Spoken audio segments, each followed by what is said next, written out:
Just like iCarly. Wow. Back to the old roots. I'm pretty sure the iCarly thing made it in, so maybe that should be the new intro.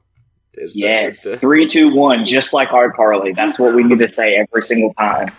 Just like the iCarly. Just like the iCarly. On aisle 90. Yes. Flagpole. What did you say? Flagpole. Take your stinking paw off me, you damn 38! No! You're a wizard, Harry.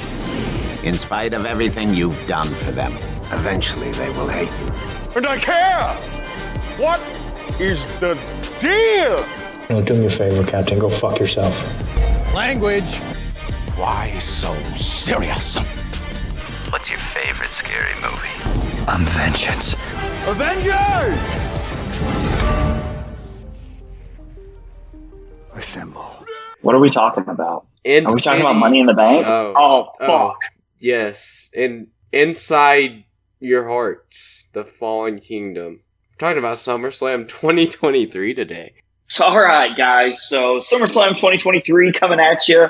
Before SummerSlam 2023 even happens, spoiler alert, Damian Priest cashes in his Money in the Bank contract on his Judgment Day team member, Rhea Ripley. I don't know. Is there a stipulation that he can't do that? I have no idea. I'm assuming that it's a men's only contract in the briefcase, but who knows? Wow. That's kind of rude. Anyway, I don't know. I think that's not what we're talking about. We must have been possessed by something. Oh, we must have been possessed by the last key. I think we were. Or probably what about possessed. Chapter 3? I think we were possessed by Vince McMahon himself. But he hides behind the red door, I hear. The red door? Well, we said everything but Insidious 2010. That's true. Let's talk about Insidious 2010. Yes, because we haven't seen the new one. And I personally, I don't know about you, but I just don't want to pay money for it. So that's why I haven't seen it. I think it looks okay, but I don't think it looks good enough for me to actually... Horror movies are so weird nowadays. Like, they can make amazing trailers. Yeah. And then the movies just... Which, that's movies nowadays. Also, they give so much away in trailers now. Have you seen... like jump scares? Oh, yeah. Jump scares are just stupid in general, though. Okay, we have a jump scare we need to talk about in Insidious. But before we talk about that, have you seen any of the trailers for The Red Door at all? Yes. Okay, so when Patrick Wilson is helping his son off the ground, and his son has like a terrified look on his face, then it cuts behind Patrick Wilson, and it's the lipstick. What is he referred to as? Isn't he like the lipstick demon or something like that? I don't remember, but you're talking about the main demon in the first one, right? Yeah, Darth Maul. Darth Maul, yeah. That's kind of what he reminds me of. He kind of like Darth Maul or like the Boogeyman from WWE. Yeah, it's like Darth Maul and the Boogeyman had a baby, and we're going to call it Darth Boogeyman. Darth Boogeyman. Or Boogie Maul. Boogie Maul, yes. Boogie Maul. So, yeah, but it shows Patrick Dalton, which is Patrick Wilson's son in this movie, and through all these movies. It shows Dalton on the ground, and then it cuts back to, what is Patrick Wilson's character's name? Is it James? Josh. Yeah, James Wan directed the movie. Josh, it cuts back to him and he's like, what is it? And it's Boogie Maul behind him. And I'm like, that would have been a fucking perfect parallel back to the first movie when they're sitting at the dining room table and his mom is talking and then she just flips the fuck out and he's like, what is it? And then it's just Boogie Maul right there behind her. Okay, I did. You know that? I did that check scene, and you were right. It was, his actual name is just Lipstick Face Demon. But I prefer Boogie Maul, so. Boogie Maul does sound better. They should have just called him Boogie Maul. Yeah, they need to pay us for that. Really? But, so I was watching a video today, and it said that the, number one, they did a test or a poll or something like that, or a study, and the thing that got people's heart rates the most out of, I guess, anything was that jump scare in Insidious. The Boogie where they're at the dining. Yeah, where they're at the dining room table and his mom, is like, and then Josh turns around like, what is it? There's nothing there. Is it because, I don't know, maybe at that time there wasn't quite something that, graphic, or, the CGI didn't look as realistic before that point? So I think it was maybe something that just caught people off guard, honestly. I think people, so a lot of, okay, so I was looking at, this is what, the following films sequences have utilized these tricks and executed some of the most effective jump scares in horror history. And these are ranked, and I'm assuming they have some borderline statistical evidence to back them up. So number 1 is Seven. Have you ever seen Seven? Seven is a terrific movie. I love it. I've never seen Seven, what? So there's that. Dude, I'm pretty sure it's on Max. You should watch that shit. Okay, maybe we'll do an episode on Seven one of these days. I am down. It's great. Oh yeah, you're down? You like Seven? Well, I fucking like Jurassic Park, but nobody else liked it. I'm sorry for your loss. And number 2 was Signs. I'm assuming it's when the alien walks in the footage, the found footage thing. Interesting. You remember? Yeah. I'm assuming Signs. That's the one. I do too. Number 3 was Jaws. That's understandable. That's yeah. Jaws is an amazing movie. And number 4 was Insidious. Oh, really? So it's the most modern movie on here, other than number 8 was Lights Out. I don't even know what Lights Out is. Lights Out isn't bad. What does it say? What the jump scare is on that? I don't know. Oh, I lied. Number 5 was Paranormal Activity 2, but I'm pretty sure the rest of that movie is fucking terrible. Like all the Paranormal Activities. Yeah, I've seen none of. Oh, The Conjuring made this list. Really? The bedroom scene. Oh, the clap scene. I think so. That also is terrific. I don't even think that's a jump scare because James Wan is good at building tension. He's really good at that. I don't really think because something's coming, so I don't really think it's much of a jump scare. It's not like he just pans the camera and then something happens. He the music builds, the camera slowly pans the direction that he wants you to be watching for. So. Okay, so Lights Out says, it says, only with his cell phone as he guides the darkness surrounding him. Is the greatest threat as the pathway violently maneuvers through the room, the realistic-looking figure, horrifying. So I guess it's, you see something with a camera phone light or something? This might be just talking about the opening of the film, honestly. Oh, okay, then maybe that's what it is. I don't know. James Wan is, he's very good at, making you think, he's going to follow regular horror movie tropes. And then he's just like, no, we ain't actually going to do that. Yeah, misguiding the audience. Yeah.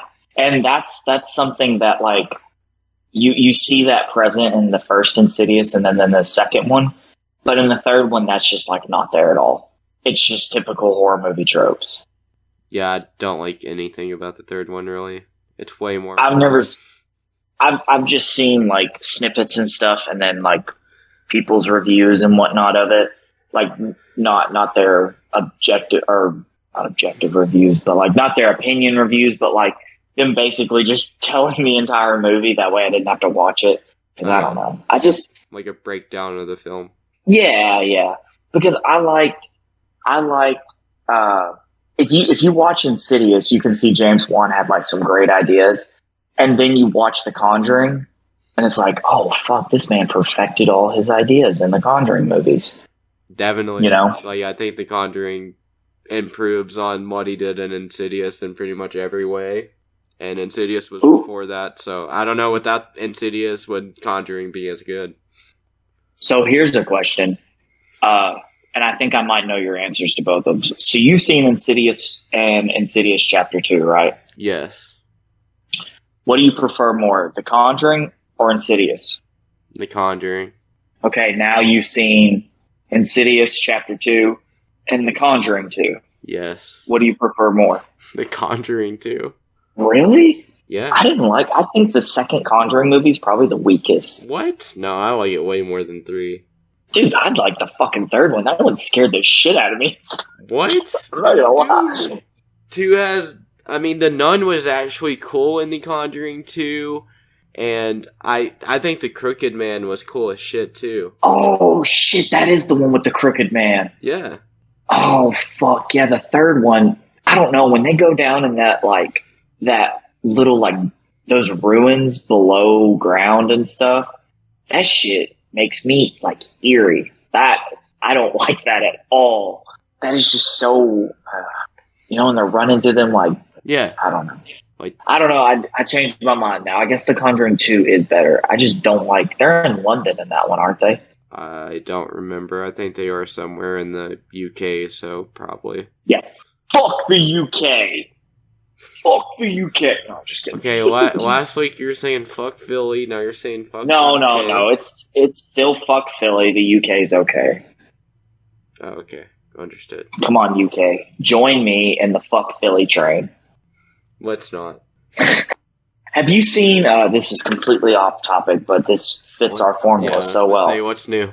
Have you seen the Twisted Metal, the Peacock series that's going to be coming out? Have you seen any trailers for that? I saw like 30 seconds of a trailer earlier, and it's just because it started playing on like Peacock home screen. Oh, so it's got Neve Campbell, which, okay, that's really cool. I haven't seen her in a lot of stuff. I wonder if she's ever been in anything major. I wonder. What's your favorite Anthony scary Mackie movie? The one that Anthony Mackie's in. Oh. Is Anthony Mackie in a scary movie? I don't know. If Anthony Mackie's in a scary movie, that one's my favorite, whatever it is. I don't. What if he's not in a scary movie? Then his worst movie is my favorite scary movie because it's so scary because it's bad. Okay, understood. He's probably been in some bad stuff.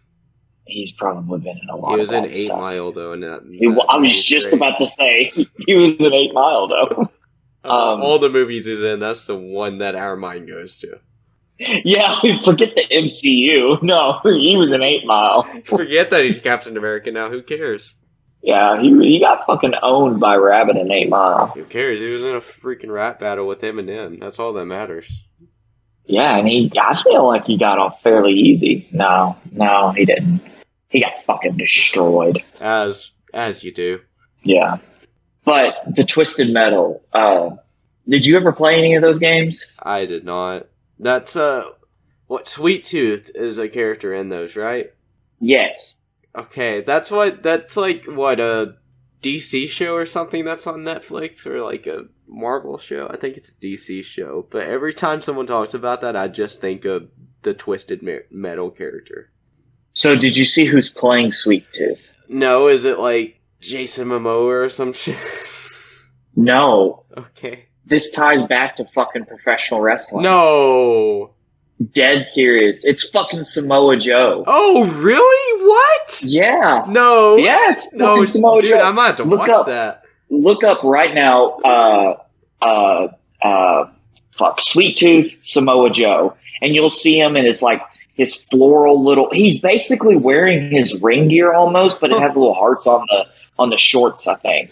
Because he has them kind of floppy shorts with like the spandex kind of underneath it. Yeah. I'm pretty sure that's what he's wearing. But yeah, Samoa Joe's going to be in it. And I was like, it's kind of an interesting way that they're doing it. Also, if you don't know anything about the Twisted Metal universe, there's a YouTube video that I watched a long time ago. It was like a year ago. And it explains the universe and the branching like parts of the universe and stuff. That universe is so fucked. It is insane how fucked up it is. Oh. But if you're interested in fucked up stuff, check that shit out. It kind of reminds me of like the Mortal Kombat universe. Was literally about to ask, like in terms of Mortal Kombat, how it has branching timelines and stuff. Yeah. So it's interesting that Mortal Kombat is like rebooting. I think it's good. Yeah, it is. Yes, it's like time. It's been over 20 years. It's been over 30 years. Oh my god, yeah. But I don't know. I don't think this Twisted Metal show is going to be that good. But there's a few characters that I cannot remember, but I'm going to look them up. Twisted Metal. Yeah, so I played Twisted Metal Black, and I could have swore I brought that fucking game to your house and we played that shit. But I'm gonna guess we didn't, because we probably were always playing fucking what's it called? SmackDown versus Raw or some shit like that. That's kind of what we did there. Or Madden. Oh yeah, we played Madden a lot. That's true. Twisted Metal Black. We could have played it. I may just not remember. It would have been one of them games that neither one of us were really fucking good at, and then we probably would have just drove around and not fucking seen each other, and then we would have probably just blamed somebody for killing us. Okay, so there's Dollface. I'm pretty sure that's who I used to play as. I don't remember what Dollface's vehicle was, but I'm pretty sure Dollface has like a really fucked up backstory. Sounds like it. Yeah. Well, you want to hear her little backstory here? Oh, do I? Okay, so Dollface grew up in a dysfunctional family. She had no siblings, and her father and mother fucking disappeared. Son of a bitch! What the fuck happened? That's her whole backstory right there. Oh, yeah, that makes sense. Okay, she had no siblings, and her father and mother worked 15 hours a day. At the age of 10, her home life grew even worse when her mother unexpectedly passed away. For many years that followed, Dollface would occasionally hear her father mumble, "It's all your fault." Now, years later, Dollface has a new job with a man who, oddly enough, reminds her of her father. Yeah, she's just fucking insane. She's got a scary look to her and stuff, and yeah. So she's like the Harley Quinn of this universe. She's like something, but it's not like Harley Quinn. Oh. She's a lot more fucked up than Harley. I think there's certain characters that, I don't know, they just have really fucked up backstories. It's like Rob Zombie just wrote the universe to that, and it's like, I don't know if I'd like that. No, they're not that bad, but anyways. Yeah, so that Twisted Metal show, I don't know when it's coming out, but I hope it's kind of good. I think I may watch a couple episodes, see if it's any good. But we're not talking about Twisted Metal. We're talking about Boogie Mall. That's who we're talking about. Boogie Mall. And here, wait 1 second. I wonder how often Boogie Mall is in the new one. Because he's not even in this one a ton. Like, it takes a minute for the reveal to happen. What did you think of all the lead up in the film? I thought it was pretty good. I liked the lead up until I didn't like the last act, honestly. Like, I don't know. I don't know what it was about the last act. I just didn't like it. The last act was just bad. So that's what you think. Yes, basically. I don't know. I don't mind the last act. It's pretty whatever. I don't know. Did you not like the Death Realm? Did you not like exploring that? I just thought it was, I don't know, it was just kind of weird. Okay, what did you think, or I'm just going to go all over the place. This still ties into the end, though, because of the demon that comes back with Josh, or as Josh, possessing Josh. What did you think of the reveal, like, of the photo when the witch lady was there? Okay, so when they come back and all that shit, I liked that. I like when Josh and his son come back from everything, and then what was the old woman's name? I don't even fucking remember her name. Oh, Elaine or some shit like that. Yeah. Lorraine? No, that was his mom. Yeah, that's the mom. That's Josh's mom. Elise, I think. Yeah. Something like that. Elise, yes, that's right. When she snapped the photo, I thought that was amazing. Like, from that point, I was like, oh, shit. But, like, the whole projection field thing, the astral projection stuff, I don't know a lot of people liked it, and, I mean, it's probably good, but, I mean, I didn't really care for it. It didn't, like, make anything bad. I don't know, I wasn't there for it. It just kind of got boring, because it's the same thing. You know, they're just screaming, "Come on back to me, Josh!" And he's like, "Dalton, where's my son?" And it's just that for 15 minutes. So. Yeah, I don't know why, like, every character in pretty much any horror movie is just super screaming, irrational. It's like, oh, it's this lady from my past that possessed me as a kid. Let's sit here and argue with her instead of just walking the fuck away and finding my son. Yeah, I don't know why he stood in the mirror screaming, "What do you want from me?" Because isn't that the way she like possessed him or something like that? Probably. Because he was standing there or something like that. Direct contact or something. I don't know. Yeah, he's just standing there yelling in the mirror, "What do you want from me?" But I did, I like watching it a second time, and probably if people are smarter, they would have picked up on this. But when at the beginning of the movie, when she's looking at the photographs and Dalton's like, "Show me a picture of Daddy," and she's like, "Oh, and we ain't got no pictures of your dad." And then his mom brings in all them old pictures with the woman in black, like in the background of them. I was like, "Oh, I like that. That's cool." And then Lorraine was like, "I can't believe you got him to sit still long enough for a photo." Because of their wedding photo or whatever it was. Okay. But yeah. Yeah. What did you think of the photo, though? Like, the moment that it's revealed that there was a spirit that haunted him, the father. I thought that was like, I liked that probably. I think that like, not save the ending of the movie for me, but when I noticed that, I was like, holy shit, look at there. They still got me, expect the unexpected here, I guess. I don't know. I liked it. That was one of those oh shit moments whenever I first watched it. Because I never went and watched these. I used to never watch any horror movies in theater. Yeah, I was the same. Because I didn't like them. Like, I didn't think a lot of them were really good. I didn't want to go to a theater to just hear a bunch of people screaming. But for the most part, that's not even what it is. But yeah, it caught me. And I was like, oh, shit. And then he killed the old woman. And I was like, well, fuck. Oh, yeah. There goes their only hope of, rescuing the dude. But I guess they get it all figured out in the second one. Yeah, you can say that. The second one's very weird. I saw somebody say they liked the second one as much as the first one. But I don't know I don't know what it is about sequels to horror movies. I don't think they're normally much better than the first. Like, how much different can you get from the first one? Can you name a horror movie that you like that's better than the first one? I mean, I like... Unless the first one was just absolutely atrocious. That's the only caveat there.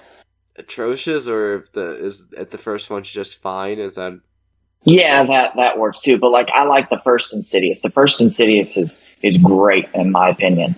Like, I feel like it could just be a movie by itself. You wouldn't even need all the other movies. If it just ended there and Josh is just possessed, it would have been like, oh fuck, that dude's out in the world now. Yeah. I mean, I like Friday the 13th 4 more than I like the first one. Yeah, but how many years difference is there? I mean, I don't know. I like the second one more than I like the first one. Yeah, because that's the first one that shows Jason as the murderer. Okay, so you're making excuses now. No, okay. Okay, I guess I am. I am making excuses. No, that's probably... I don't know what other franchise I could name, though. Like, that's literally the only one I can think of, really. Well, I think... Horror-wise. Remember... Is the second Nightmare on Elm Street? No, the first one's regarded as like one of the best horror movies.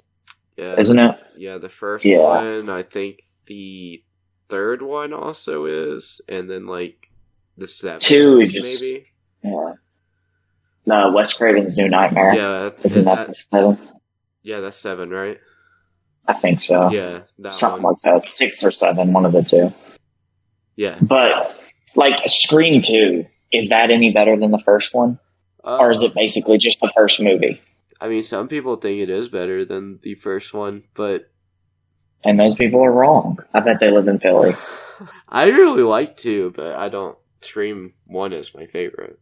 And same with, like, It. I like the first It more than It 2. Pretty much, yeah. Every other franchise that's not Friday the 13th, the first one's the best. That I can think of, anyway.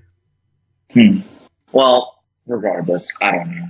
I like the first. And I was talking about the, like, the part where it's revealed earlier, like middle of the movie, that like this witch lady is a thing. Not the end where she actually comes back possessing him, but like when she possessed or was trying to possess him as a child. Oh, you're talking about when they're like, oh yeah, Josh can do this the astral projection bullshit. Oh, I like that. I mean, I kind of thought it was kind of funny how Josh is just like, my wife's kind of crazy, guys. And then he doesn't like believe anything she's saying. And then it turns out he went through all of this as a kid. Yeah. And it's like, oh, fuck. Okay. Yeah, I really like that. Like, just that element of the movie. Like, once that reveal happens, I'm like, oh, fuck. That I was not expecting that shit. Mm-mm. So, like, this, like, is this evil presence, like, a genetic thing, then? Like, if Dalton has kids, is it just gonna pass on to him? Yeah. Like, another reason, I think, so the second one, doesn't it have more of that astral projection stuff than the first one? More?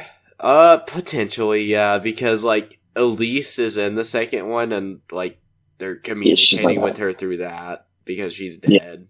Yeah, she, like, tells everybody there's an afterlife, basically, and all that shit. Yeah. And then Josh is, like, trapped in. I know in the second one, though, I've seen this scene on YouTube, like, a bunch, where his wife is like, oh, Josh, listen to this song I'm playing you. And she's, like, starts playing the song on the piano, and then we'll call it air quote Josh. Air quote Josh is just like, never heard that. And it's a song she wrote about him. And then she's like, I keep hearing somebody play the piano. Who's doing that? And it's Josh, like in the astral projection world thing. What is it called? What is it actually called? Do you remember? I do not, but I know it's Isn't it called like the Beyond? Or the Further On or some shit? The Beyond, the Further. It's called the Further. The Further. It's like purgatory or something like that. Essentially. Yeah. But yeah, that is a good question. It's like the Shadow Realm in Yu-Gi-Oh! Yeah. Oh my god, here we go with the Yu-Gi-Oh! Been watching it a lot lately. It's so good. Dude, I wish I still had my cards from childhood because I just want to be looking through them while I'm watching episodes. Like, do I have this card that fucking Yuki just played, dude? I never liked Yu-Gi-Oh! Yu-Gi-Oh! Was just kind of... Wow, you suck. I had Yu-Gi-Oh! Cards. I had a shit ton of them. I had fake... you remember how fake cards were a thing? Fake cards? Or whatever? Like in the show, fake cards are a thing. Oh, they are? Yeah, there's like, literally one episode someone played like a counterfeit, Egyptian guard card, whatever the fuck it's called. But yeah, it didn't like respond properly. Like it didn't even attack the opponent. It like fucked up everything because it was a counterfeit card, and those cards are the most powerful. I think I had. Did they make counterfeit cards and sell them in real life? I don't know, but in the show apparently, yeah, like the show universe. I thought they made like I don't know. Regardless, I had one piece of the Exodius armor. That's all I know. I had like the left leg or something, nice. And everybody always used to tell me it was a fake card. I had no idea what that meant. So, since it's like a rare card, like Exodia is one of the most powerful. Yeah, I have no idea, but I had like the left leg, and I got it from like a yard sale or something like that. Bought a box full of Pokemon cards, and there was a bunch of Yu-Gi-Oh cards mixed in with it. It was like, oh, well. I'll take this. Yeah, so you bought some lame cards, but you got some cool ones with it. No, yo, listen here. I don't. Apparently, Pokemon cards is like a lucrative business. You can make some bank off Pokemon cards. That's for sure. But here's my question about going back to Insidious. Yeah. Why doesn't his other son or his daughter? Why can't they do this action? Why is it just the one? Maybe the other two aren't actually his kids. The other two are not actually his kids. His wife cheated on him. Did you say or his daughter? What can his daughter not do? Isn't his daughter Why can't his daughter? Yeah, but in the new one, she's like Dalton's age by the time the first movie took place. Oh. I don't know. You don't see her in the astral... Yeah, but you don't see her in the astral projection field. I don't know. Like, you would think they would advertise that and be like, a new generation. I don't think it's I don't know. So I think the Red Door is it's supposed to be the final Insidious movie, I think, because the tagline is it ends where it all began. Yeah. But I heard there's supposed to be like a spin-off movie. It's called something like an Insidious story or something like that.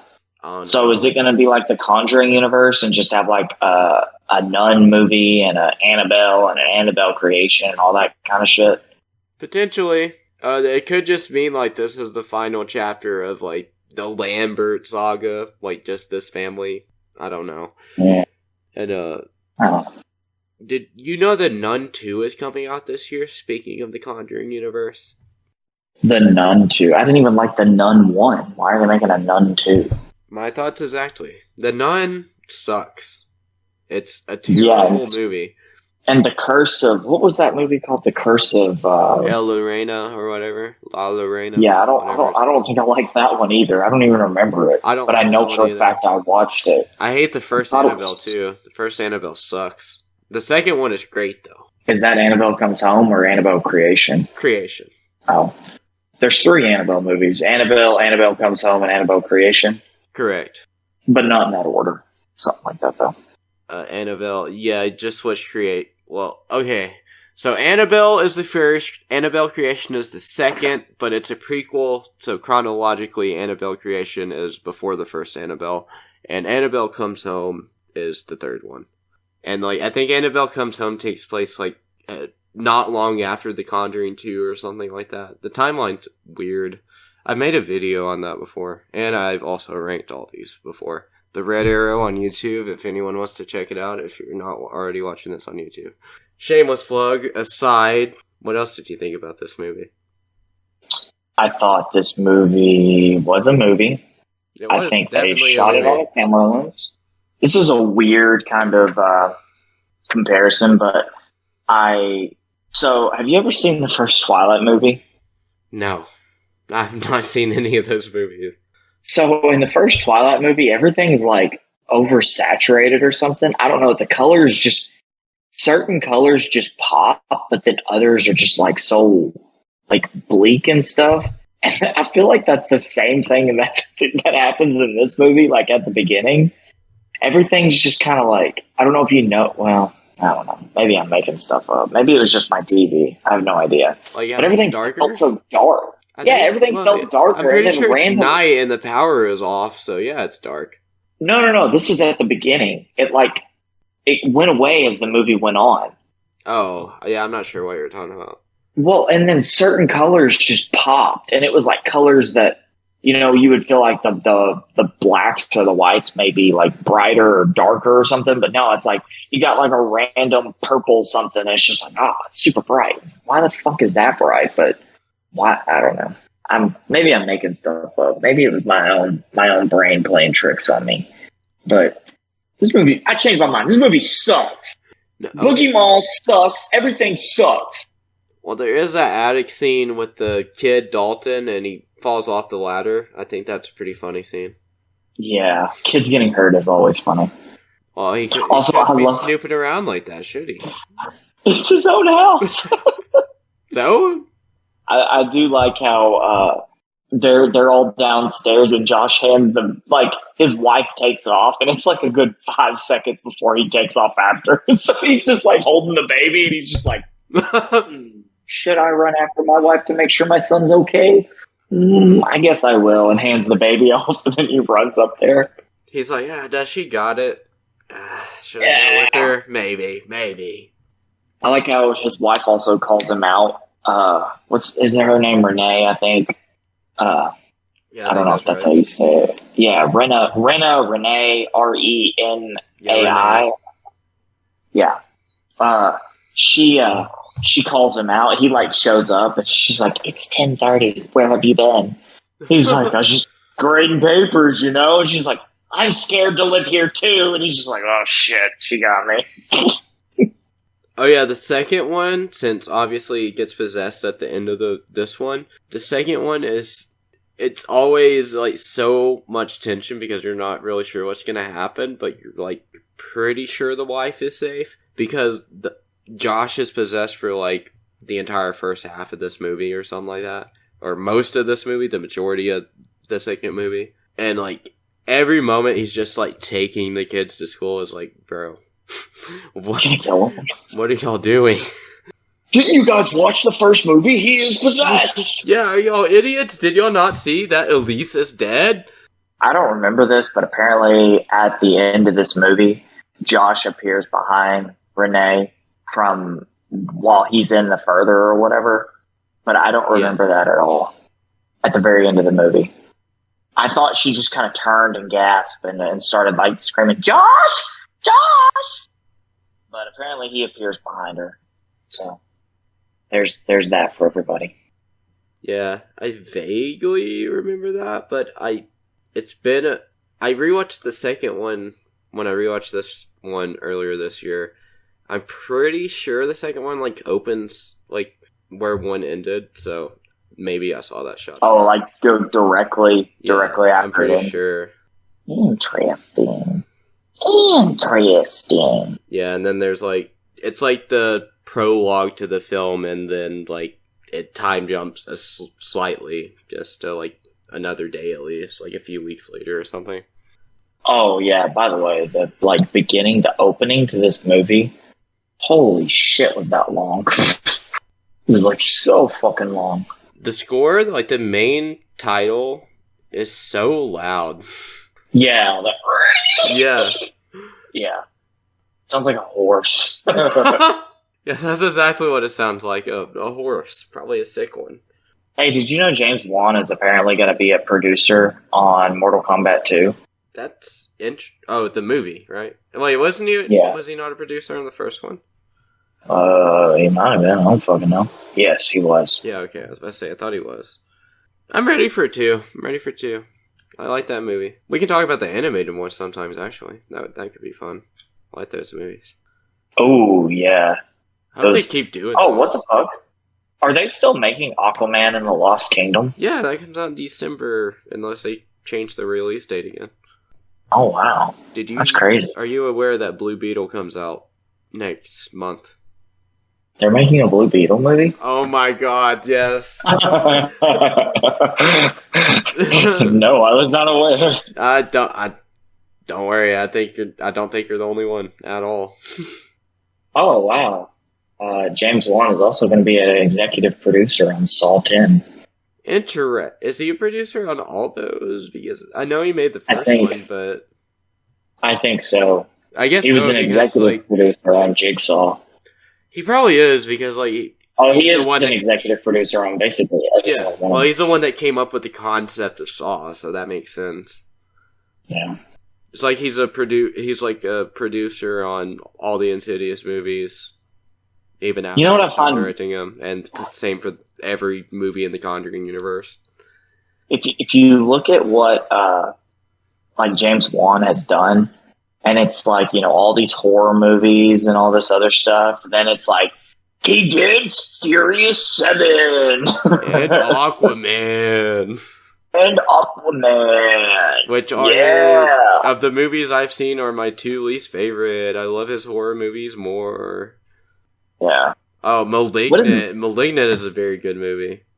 Yeah, you told me to watch that one time, and then I didn't. Maybe instead of talking about Aquaman, the first Aquaman before Aquaman 2, we can talk about Malignant, the superior. Oh, that makes a lot of sense. That does make a lot of sense, doesn't it? Well, I know in the beginning, or the picture, the opening picture thing, the eye bleeds down to that woman's eye, and I have a thing about eyes. I can't watch eyes get poked out. I don't recall anything like that. I've seen the movie 3 times, I think. I don't recall anything. You don't know. Yeah, I don't have a good memory, but you don't know. There's probably like 4 people that lost their eyes. I mean, there are like heads exploding and stuff, so like people lose eyes. What? I don't think there's. Sounds really, really violent for me. It's like Mortal Kombat, but horror. Which you could argue Mortal Kombat is horror, but I don't know. Well, anyway, do you want to grade Insidious? Yeah, you want to grade it on a spooky scale? Spooky scale, okay, what's the scale? Would you give it an Insidious? or in City, boo. I would give it an what was the first choice? An Insidious? Yeah, Insidious. Yeah, I'd give it an Insidious. Not too long of an You know, I can't let it go on too long. Yeah, because you weren't that scared, but you know, it probably got you a couple times. I know that there was a few jump scares. I don't really like jump scares, but I don't know. I didn't mind it in this movie. I don't mind them if they're not just relying on jump scares, you know? Yeah, and I think most of the jump scares in this movie are like, it's either there's a lot of tension building in the scene and like you just know something is coming, or it's like a misdirect, or it is integral to the plot, like the photo. Like that got me the first time I watched it when she just like is in the photo. I'm like, oh shit. That's creepy as fuck, but it's like an important plot detail because obviously what happens at the end, and it sets up an entire sequel to the movie. A thing that really got me was when Renee goes outside to take out the trash and she's playing on the record player, and then the record player switches to the Tiptoeing Through the Tulips. Oh yeah. And you see the little kid dancing, and then she runs in, and the little kid runs behind her, and you just hear him stomping. Woo! That shit got me. I was like, what the fuck? And I knew that was happening too. When he jumped out of the closet, though, when she opened it, that didn't get me as bad, but fuck. Yeah, there's a lot of like, just like giggles and laughs from little kids in this movie, and that's kind of the creepiest thing to me. I also give it an N-City. About 3 or 4 H's. About 3 or 4. Yeah. It's probably the best. It's a good amount of H's. Some triple H's? Yo, Triple H. Triple H is in this movie? I wish he was. It would make this movie... I think he was. It'd probably make this movie an Insidious! Yeah, I think he played Boogie Mall. I think that's who he was. Are you sure he didn't play... So, what's his role in Blade Trinity? Maybe he returned. He's a vampire. Yeah, but does he have a name? I think so. But why do you think he's a vampire in this movie? Because he's not the best actor. You think he's that bad of an actor that he just shows up in a fucking paranormal movie and he's just like, oh, I'm a vampire. His name was Jarko Grimwood. Look, Nicolas Cage was a pretty good vampire, so I think Triple H could do pretty decent, although Nicolas Cage is a fantastic actor, and I don't care what anyone says. Triple H is a pretty good actor, too. He's not bad. Pretty good. Remember that time very good, that he drove very good at telling. He drove Stephanie McMahon and drove her through a drive-through wedding chapel, and they got married. No. He drugged her? I didn't know that part. Yeah. No. Yeah, he drugged her. No, you don't remember this? No. It was when he was feuding with Test, and Test and Stephanie were getting married in the ring. And then he's I remember that, but I don't remember her getting drugged. How would she have stayed asleep for an entire trip to Vegas? I don't know. I don't remember it that vividly. I just remember him driving her there. But now that you say it, I do kind of remember her being like slumped over in the car, though. Yeah, she was asleep. She was drunk. Also, if you think back to another acting role Triple H had, I couldn't tell the difference between him and Kane when he was in the casket with Katie Vick. Okay. I remember that one. Ha! You've activated my trap card. What's your trap card? It's a Triple H Reign of Terror. That's a fucking terrible trap card. Holy shit. Might as well go get the shovel. I'll start burying myself. I'm not getting over anytime soon. Booker T knows your pain. Hey man, Booker T was a five-time WCW World Heavyweight Champion. And a one-time World Heavyweight Champion. So, 6-time World Champion. Yeah. King Booker.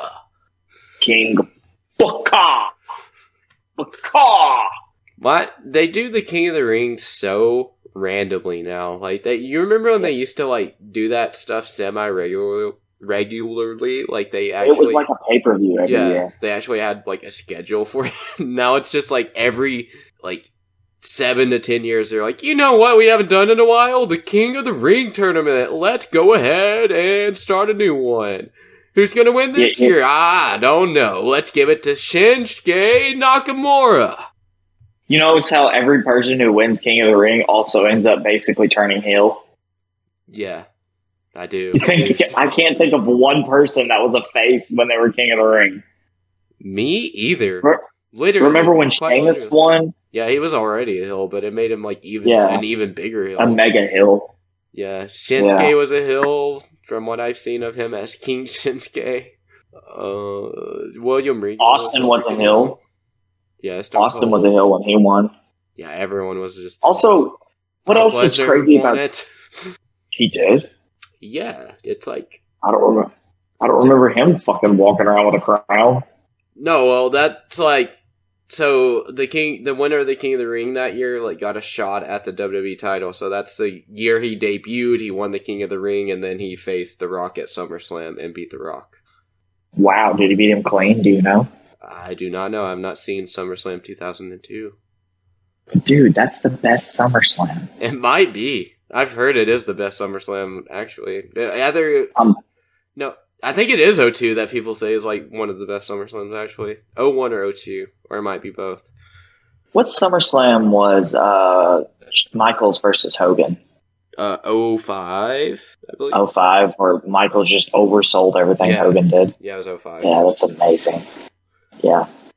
Could you imagine being Shawn Michaels in that situation? You know, you're regarded as probably one of the best to ever do it at this point. Then Hulk Hogan walks in and strong arms everybody in creative to put you over a man who's almost in his prime still. Like, Shawn may have took a couple of years off, but he didn't lose a step in the ring. No. And you lose to the leg drop, and that's what you lose to. Yeah. I think the leg drop is probably the most protected move in professional wrestling. I have seen... Well, his leg drop is definitely, yeah. Because anyone else's leg drop is worthless. Yeah, that's what I meant. My bad. Because Undertaker used to do a leg drop, didn't he? I was about to say, the only other even memorable leg drop is, like, The Undertaker's, because it was on the apron, so it was actually unique. Yeah. I love the dropping leg drop. He just ran on the apron. It was kind of like old school, but with his leg. Yeah. I don't know how we got talking about wrestling again. Don't do it. It always happens. We were talking about SummerSlam, though, which is the next pay-per-view, so hey. Ooh.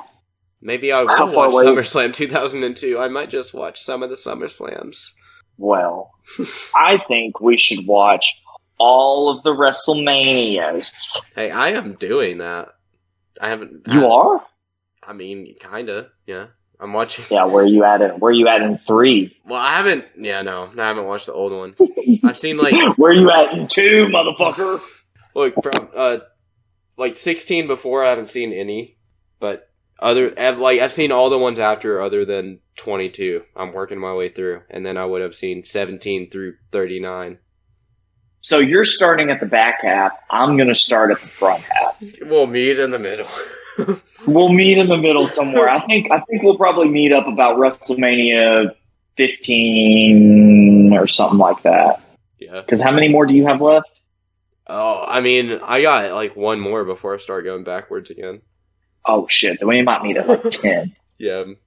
Them first ones. Oh, here's a question. Okay, let's say you have to pick one wrestler to go in the astral projection world, or the further.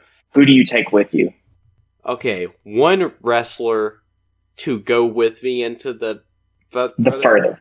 Yes. So this wrestler is like capable of anything they're capable of in storyline? Yes. The Undertaker. Who else? You're taking The Undertaker? Of course. Well, I had 2 choices, okay? Okay. I was going to pick Kane because he's the devil's favorite demon. Yes. So, if... Boogie Mall isn't the devil, though. He's just a demon. Yeah, but if Kane walks through the fucking door and shit just starts catching on fire, Boogie Mall would be like, alright, what the fuck is going on here, bro? The Undertaker can also do that, though. Do you remember when he just, like, caught the, like... Oh, yeah, he, like, part of the ring on strike fire? on stuff? Yeah. Yeah. Oh, now I have 3. Okay, who Or the other? So Kane. Yes. All right, my last one is just purely for shits and giggles. The other person I just thought of is The Fiend. Oh, yeah, I could see that. Because that motherfucker, he is, like, in the pandemic era of wrestling, they shot him, like, the way he did stuff, like a fucking, horror movie, basically. He would, like, appear and reappear and fucking disappear and all kinds of shit. Yeah. It was pretty great. And he could take, like, fucking 15 finishers a match. Yeah. And then he would just crawl up from the bottom of the ring, like, "Rah, I'm the Fiend." That was his catchphrase, by the way. "Rah, I'm the Fiend." Then the tribal chief made him his bitch. Yeah, okay. I don't get the point of them being like, "Oh, look at this monstrous character," and then Roman Reigns just comes through and is like, "Bulldozed." You're not a monster unless I'm here. Yeah. I mean, whatever. But the last person would be Brock Lesnar. Be like, that man has no fucking fear, and he just goes in there and be like, "Brock, attack," and fucking you just see Boogie Ball like screaming for his life, like you see his nails on wood just being drugged back into a dark corner, and you just hear, all you would hear is Lesnar's music, just the beginning of it play every time he beat up a demon. Purgatory would become hell with Brock Lesnar in there running around. My God. No, not Boogie Mall pins you down, and he's just like, "Yes, I'm going to kill you," or whatever. I'd be like, "You want to take a trip?" And he'd be like, "Take a trip where?" "To Suplex City." And just fucking Brock comes up behind him and grabs him. Just starts suplexing him all over the place. That'd be amazing. Yeah, all you gotta do to scare a demon is just have Brock Lesnar, not even have him, just, be sure you have your phone, your cellular device, and just play this. They'll run. They'll just all run. They don't want to get F5. They have to run. Yeah, they don't want to go to Suplex Falls. Suplex Falls. Our truth is a national treasure. Our truth is amazing. Okay, this wrestling tangent's gone an awful long time. Yeah, okay. Would you recommend Insidious, the entire Insidious franchise, to people? I have not seen... Including... the fourth. I know. Okay. You've seen 3. You've seen 3 out of the 5. Yes. So you would recommend somebody sit down and watch all of them? No, I would recommend the first 2. I was just saying, yes, I've seen the first 3. Oh. Like, I would recommend the entire series? Yeah, just so you can punish yourself, you sons of bitches. Just so you can appreciate what's good. No, I don't know. Some people do like Insidious 3, so maybe you'll like it. Who knows? I don't know. The first one, though, is definite. If you love horror movies, if you love, like, movies, let's say you want to see a movie like The Conjuring, but you haven't found anything like The Conjuring, this movie is like The Conjuring, because it's made by the same guy who made The Conjuring. Same for Malignant. Same for Malignant as well? If you want another movie that's kind of like The Conjuring, but not The Conjuring, and you've seen Insidious, so you need another movie that's not like The Conjuring, then just watch Malignant, because it's made by the same guy that made The Conjuring as well. Interesting. Wow. Yeah, I don't know. I liked Insidious. I have not seen 2 or 3 or 4, but if you end up liking Elise, I think 4 is the one to watch, because I think that's the one that gives her backstory, isn't it? The Thinker... I don't remember. The Last Keys, yes. The Last Key is the one where you go back to Elise's hometown. So if you liked Elise in the first movie, you want more Elise. She's in all of them. Tell me how this makes sense. She's in all 3 movies, but she dies at the end of the first movie. The Further Man. Yeah, I guess. The Shadow Realm. The Shadow Realm? Is that what it is? Is that a Yu-Gi-Oh thing? Yes. I figured as much. You son of a bitch. Always coming back to fucking Yu-Gi-Oh. Yu-Gi-Oh is great. Also, I saw Mission Impossible 7 yesterday. It was pretty good. Have you've seen those movies? Pretty good. Have you seen those movies? I've seen 4, and I've seen 2 or 3. Wait, okay, so which one's bad? Which one's good? 2 is not great, from what I remember. 3 is the one with Philip Seymour Hoffman. I've seen 3, and I've seen 4. Okay, you've seen 2 of the good ones. Yes, 4 is, I think, the best one. I would agree since those are the only ones you've seen, but I like 6 and 7 more than 4. Yeah, you were like, "Hey, let's do a Mission Impossible," and I was like, I've only seen 4 and 3. I don't even know if I've seen 3. It's either 2 or 3. I'm pretty sure it's 3. Well, I tried to watch the first one, but I got so bored. Dude, have you seen the one with Philip Seymour Hoffman? Do you know? Okay. I mean, I would recommend, like, if you wanted to just watch them from 3 on, I think that's fine, because I rewatched them like that before I saw the new one. I just watched 3 through 6. I think it was 3 that I've seen. And 4 is the one where he's, like, scaling a skyscraper and there's a sandstorm and all that. Yes, I know I've seen Ghost Protocol. Ghost Protocol is amazing. Yeah. Yeah, because Ghost Protocol was, like, my favorite movie for a small period of time. Which one has Henry Cavill in it? 6, the last one. Not the newest one, but the last one that came out before that. So that was the one he was filming when he had to do reshoots for Justice League? Yeah. Wasn't it? Yeah, correct. Yeah, and he had the stash. The stash. Yeah, the new one's good though. Like it's a long movie. It's almost 3 hours, but what the fuck? Yeah, no, it's like it's a part 1, so I'm like, holy fuck. Is this the end of the Mission Impossible franchise? I am not sure, but I'm going to kind of assume because I don't know. It's kind of weird that this is the first time they're doing part 1, part 2 thing, so I don't know why they would do that unless it's supposed to be the end. Like Tom Cruise is starting to get up there, so. Tom Cruise. Have you ever seen Jack Reacher? No, I have not. Oh, Tom Cruise is in Jack Reacher. And then there's is it Amazon Prime series called Reacher? Yeah. That series is good as fuck compared to the movie. I've seen neither. Mainly because you look at the guy who plays Jack Reacher, and then you look at Tom Cruise, and you're like, oh yeah, I'm way more scared of the other guy than fucking Tom Cruise. Isn't that Alan Richardson? Whatever his name is. Yeah, I think that's his name. Let me check. He was Hawk in Titans. And Aquaman in Smallville. Hawk? He was Aquaman in Smallville, I think. Then yes, it is him. Yeah. Yes, Alan Richardson. Yeah. Yes. And he's in Fast and Furious 10, or Fast 10, whatever the fuck they called it. Fast X. He was also in, I think a lot of people know him from, what is it, like Blue Mountain State or some shit like that? Yeah, Blue Mountain State. I don't know what that is. It's a TV show. He was also in the Ninja Turtles. He was also in the Hunger Games. Wow. Oh, he was a Ninja Turtle, eh? Have you seen the trailers for the new Ninja Turtles movie? Yeah, kinda. The way you said that, you don't seem too excited. I don't really care for the Ninja Turtles anymore. I just want them to make a live-action movie with the bad 90s suits. That's what I want.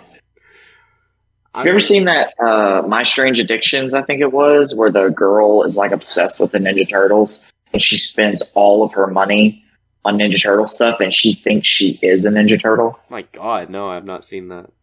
Yeah, consider yourself lucky. I watched the full thing because I'm a glutton for punishment. Yeah, that sounds awful. If I'm being honest with you. This has gone on way too long. Why are we still talking?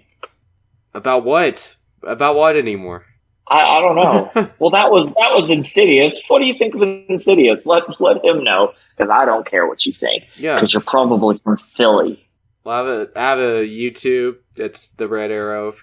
If this is what you're watching that on, I have a Twitter. It's at the Red Arrow _YT. That's basically all I got. You know, Patreon will be in the description that no one subscribes to. Oh. What do you post on there? Feet pics? Nothing. Because no. You post nothing? Start posting feet pics. That's how you get people. Hey, there's a few things on there. No one's there to watch anything, though. Why would I post things? Oh, I see how it is. So you're like, until you get people there, there's no reason in posting instead of posting to get people there. Yes. Because I don't know. I've never seen anyone find anyone through a Patreon. Like, everyone finds a Patreon through whatever the fuck you're announcing it through. Well, if you're watching this on YouTube, leave a comment that lets him know whether or not you think dogs are better than cats. And hey, this podcast should at least be on Spotify and Apple Podcasts. It hopefully will be elsewhere, but I can confirm that it's on those two. So, yeah, check out the show. Share it with all your friends. Share it with your mom. Share it with your dog. Share it with your cat. Don't you dare share it with your dad. Don't share it with your dad.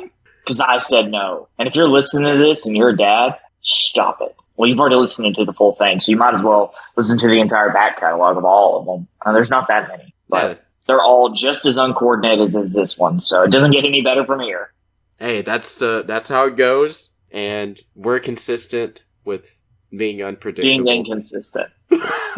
Yes. That's all that matters, so we'll see you next time talking about...